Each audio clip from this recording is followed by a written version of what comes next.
വചനത്തിന് നിന്റെ വീടിനകത്ത് ഇല്ലാത്തത് തരാൻ കഴിയും. വചനത്തിന് നിന്റെ വീടിനകത്ത് ഇല്ലാത്തതിനെ ഉളവാക്കാൻ കഴിയും.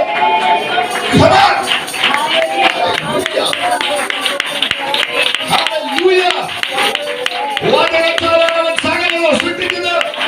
യഹോവയുടെ വായിൽ നിന്ന് പുറപ്പെടുന്ന ദൈവത്തിന്റെ വചനം അതിന്റെ പ്രവൃത്തി ചിന്തിക്കാതെ മടങ്ങി വരത്തില്ല. ഇന്ന് പകലിൽ ദൈവവചനം നിന്റെ വീടിലേക്ക് പുറപ്പെട്ടാൽ, നിങ്ങളുടെ കുടുംബത്തിലേക്ക് പുറപ്പെട്ടാൽ, നിങ്ങളുടെ തലമുറകളിലേക്ക് പുറപ്പെട്ടു വന്നാൽ വചനം അതിന്റെ ക്രിയ ചുരുക്കി ചെയ്യും.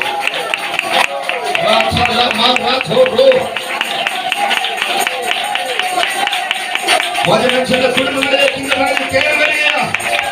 വചനം ഇവിടെ ആരാധിക്കുമ്പോൾ ചില കുടുംബങ്ങളിലേക്ക് കയറി വരികയാണ്.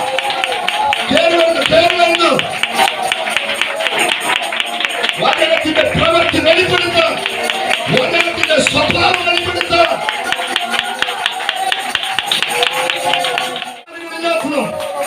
വരണ്ടും പിരിഞ്ഞുപോയ കരങ്ങളും കാലുകളും ദൈവസ്ഥാനത്ത് ഇറങ്ങുമ്പോൾ നിവർന്നു വരും. അസ്ഥികൾ നിവർന്നു വരും. കാലും നരിയായി ഉറച്ചതുപോലെ മനുഷ്യനെ കൈക്ക് പിടിച്ച് എഴുന്നേൽപ്പിച്ചപ്പോൾ അവന്റെ കാലുകളും നരിയായി